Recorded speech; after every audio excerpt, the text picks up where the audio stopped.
Hi everybody, this is Chris here, and just before I start reading, want to give a big shout out to Mr. Wolf for allowing me to be a part of this experience and the episode with Kiyaya and Daniel.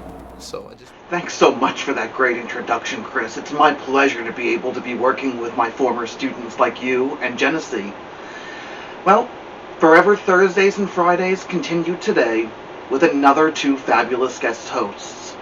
You've already met Chris, but today he'll be joined by Jenessy Dominguez, a graduate of Long Island University CW Post for the class of 2015. She loves personal finance books, murder mysteries, and autobiographies. She believes that reading is a lot more important than we want to believe when we're in elementary and middle school, even high school. She believes that reading is like traveling, where you get to experience the world on a much larger scope. It makes you a much better speaker and a better thinker. She's totally with it, and she knows what she's talking about. Chris works for the New York City Department of Sanitation. When he looks back on the reading of Tuck Everlasting, he remembers opening his mind to imagination. He had never read a book like this before entering my classroom. There was a mix of different topics and emotions that he needed to process as we read this text together. It was an adventure with a bumpy ride and faced with a really big decision at the end. He remembers feeling such intense mixed emotions for the first time when he read Tuck Everlasting. He loves mystery books. And he wants you to remember that while reading is never always easy, and that it takes a lot of time and effort. You might not see the benefit in it now, but you will later on down the line. Literature helps you dive deeply into the realities we might face on our path of life, Chris says. It helps shape the way we think, and helps us see perspective on things that we may never have thought about before. Stick with a genre of books that interest you. It'll help keep you motivated in your reading. When he was younger, Chris didn't really enjoy reading, especially when he had to read all those books that we assigned to him for summer reading. But he'd like to thank his other teachers as well as myself for keeping him engaged and making reading enjoyable. He credits us for making him think and dig a little deeper than just looking at the surface, and he wants to thank all of the teachers who helped him along the way. Sit back, relax, get cozy, and let's get ready to spend the next 2 days with Jenessy and Chris. Let's get cozy, because it's story time with Kiyaya and Daniel. Are you a singer, an actor, an artist, a crocheter, a knitter, a cross-stitcher, a potter? Are you a crafter?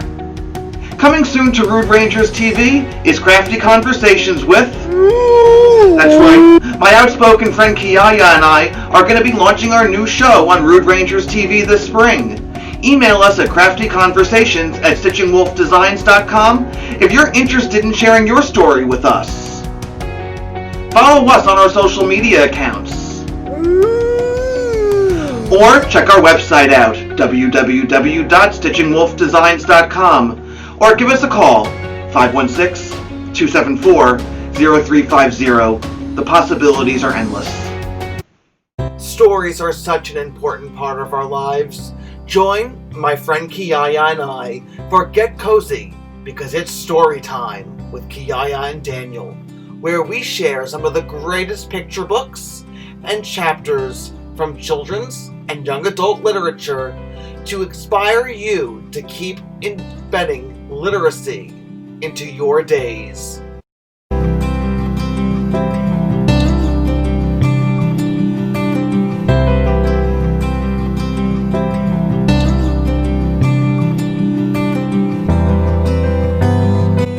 I'm Daniel, and Kiyaya and I are here to share this all with you.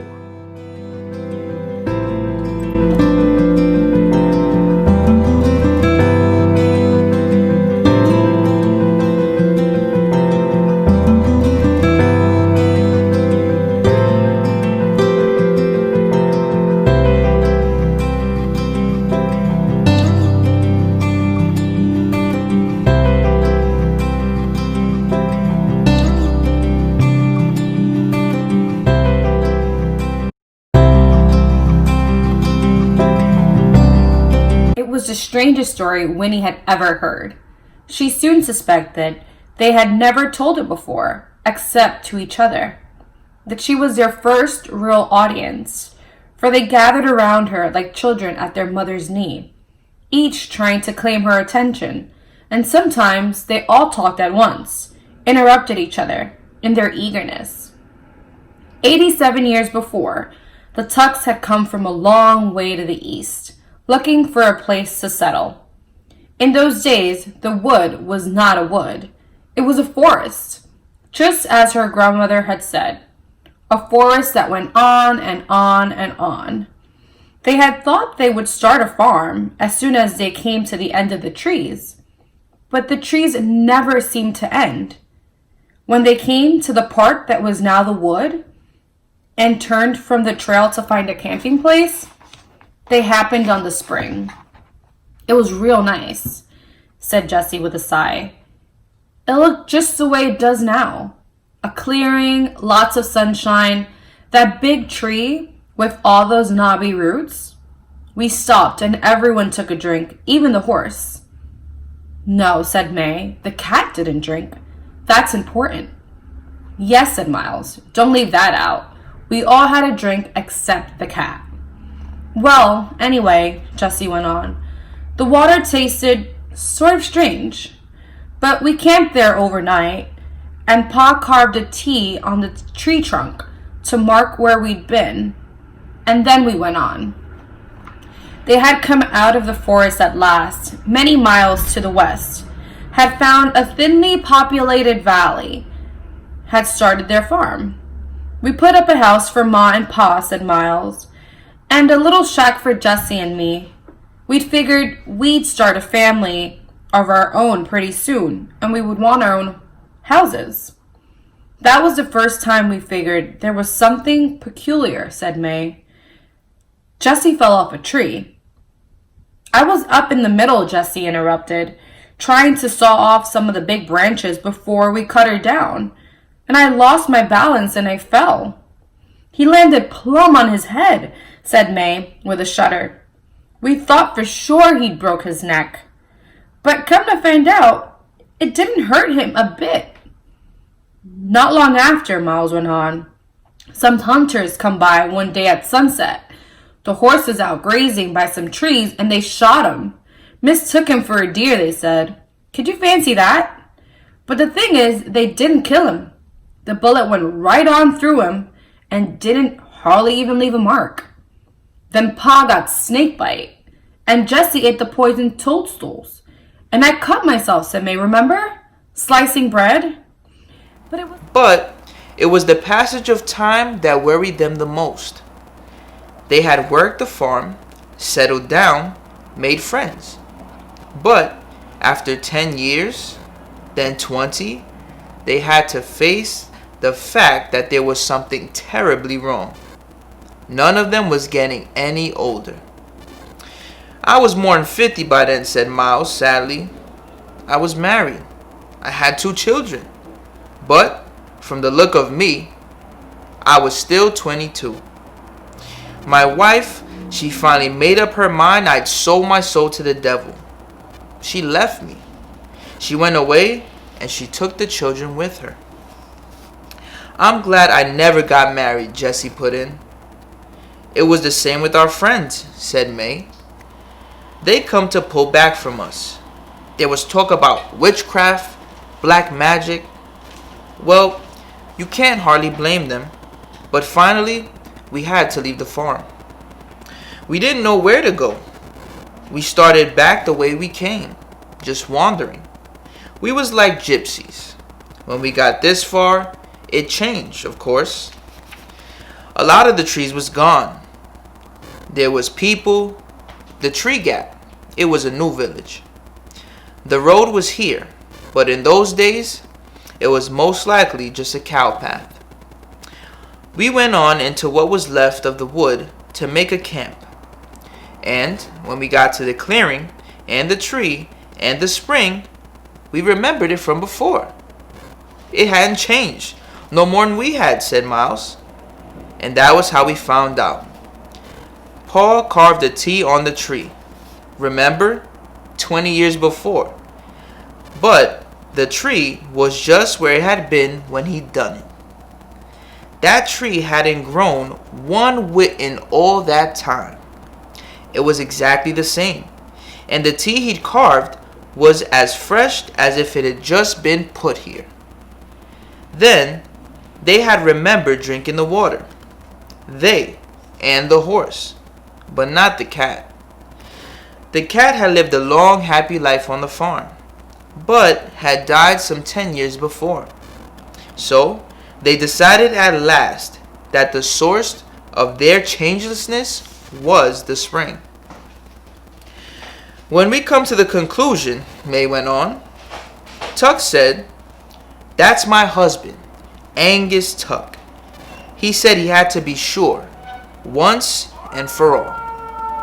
He took his shotgun, he pointed at himself the best way he could, and before we could stop him, he pulled the trigger. There was a long pause.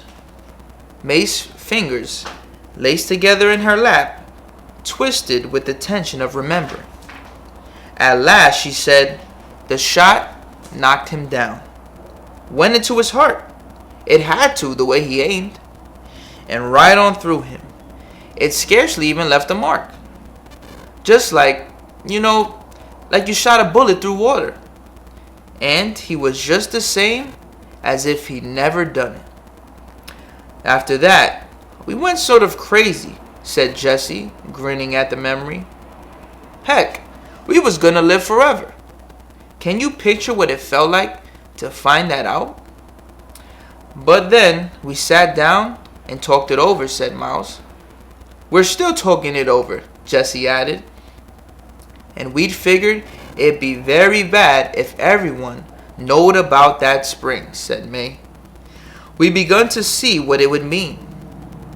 She peered at Winnie. Do you understand, child? That water, it stops you right where you are. If you had a drink of it today, you'd stay a little girl forever.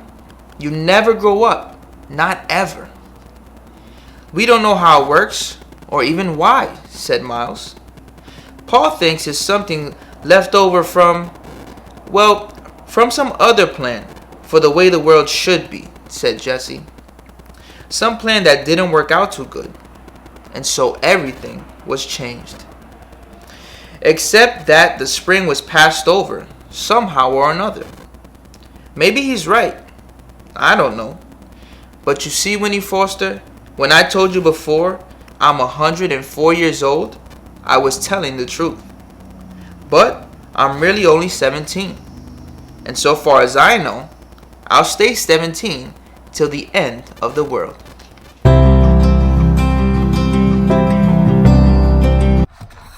Winnie did not believe in fairy tales. She had never longed for a magic wand, did not expect to marry a prince, and was scornful most of the time of her grandmother's elves.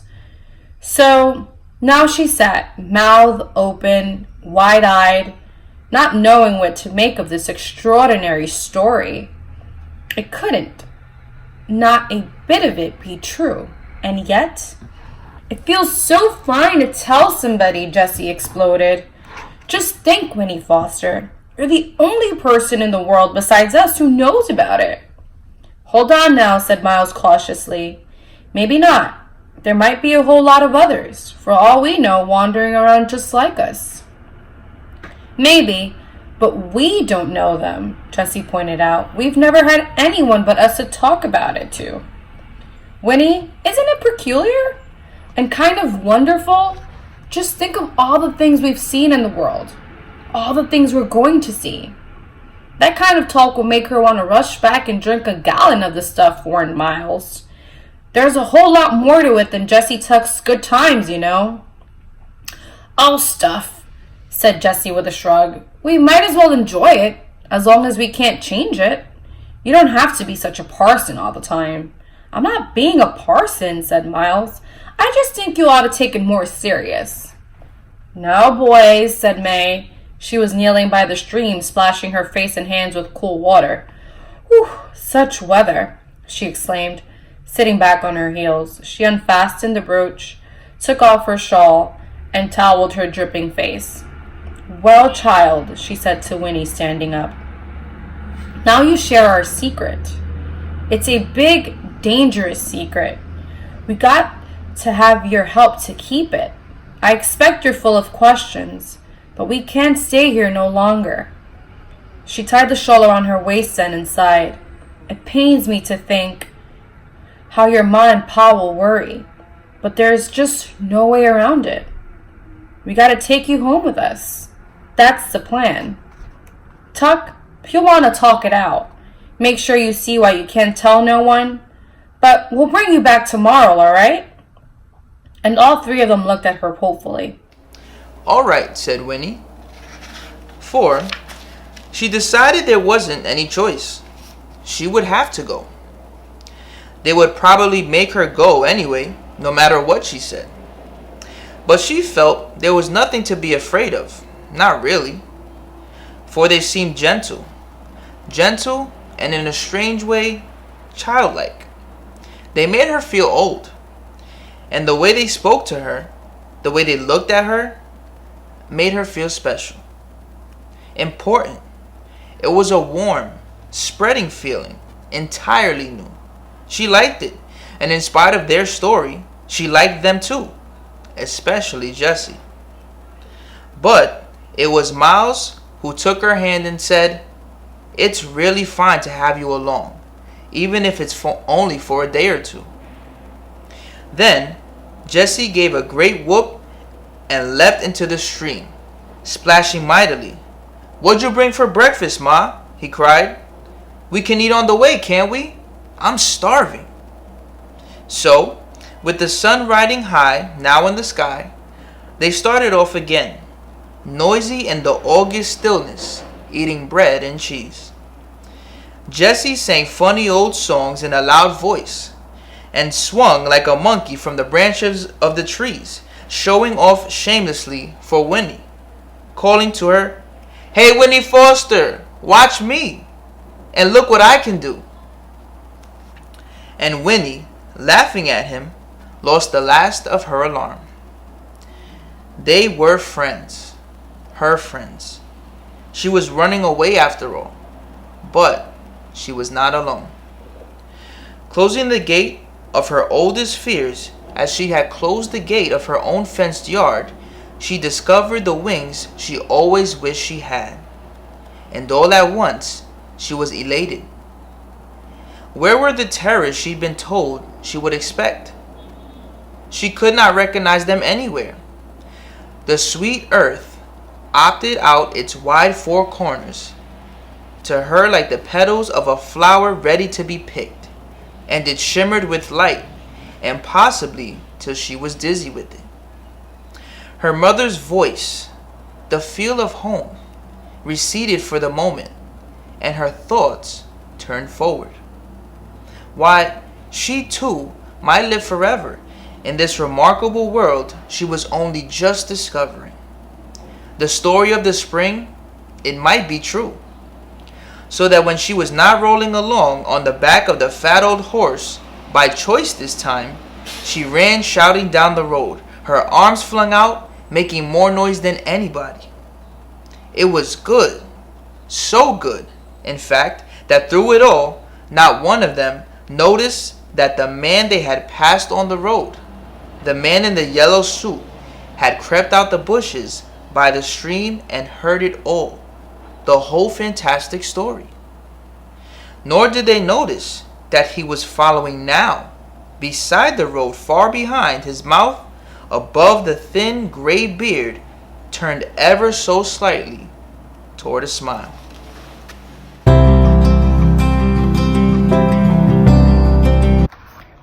The August sun rolled up, hung at mid-heaven for a blinding hour, and at last wheeled westward before the journey was done. But Winnie was exhausted long before that. Miles carried her some of the way. The tops of her cheeks were bright pink with sunburn, her nose a vivid red.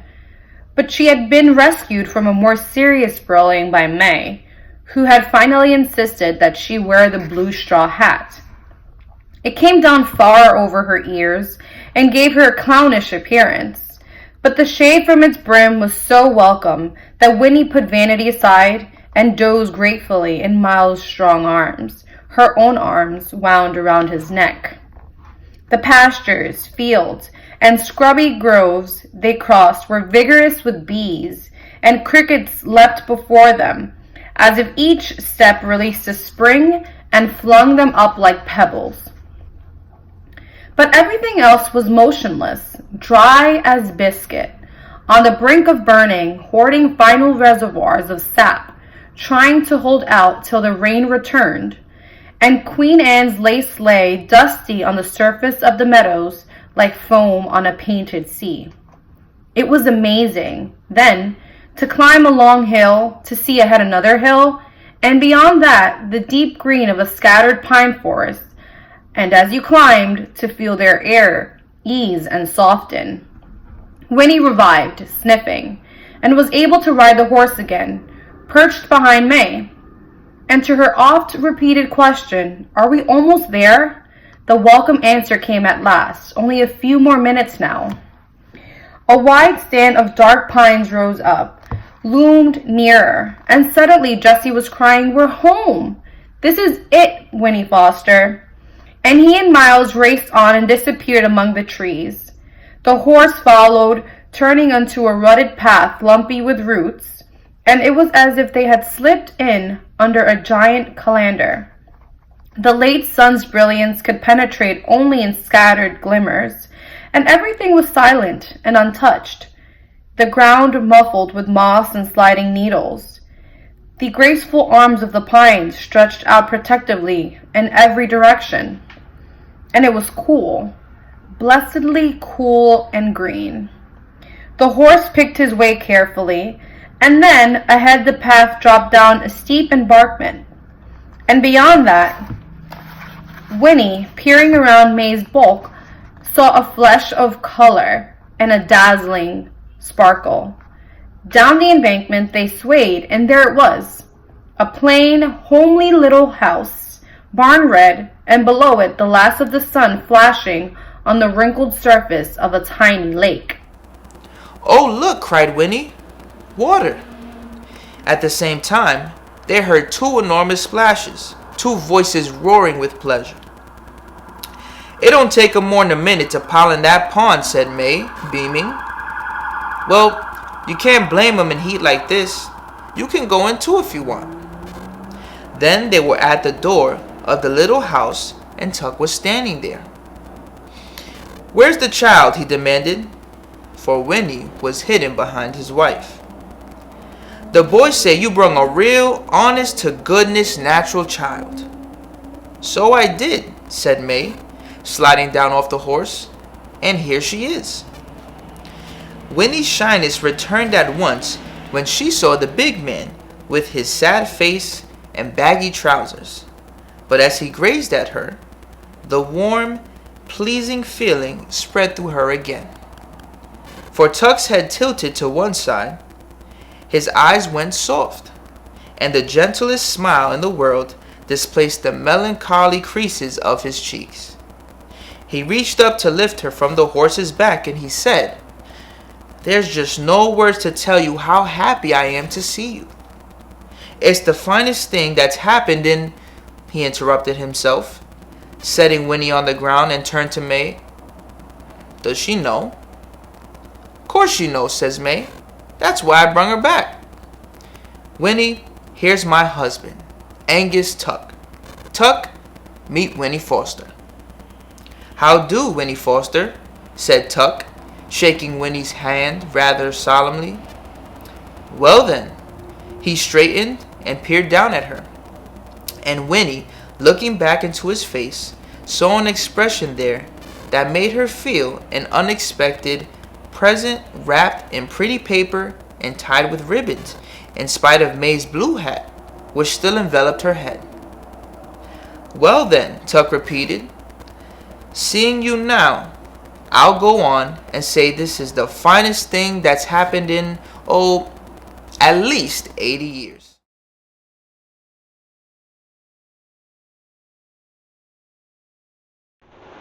Thank you, Jenessy and Chris. Listening to your reading, I was dug deep back into the text in a way that I hadn't been before we started this project together. It's a joy hearing my former students read these books again, and they'll be back tomorrow for the next 3 chapters of Tuck Everlasting, when Forever Thursdays and Fridays continue on Let's Get Cozy, because it's story time with Kiyaya and Daniel.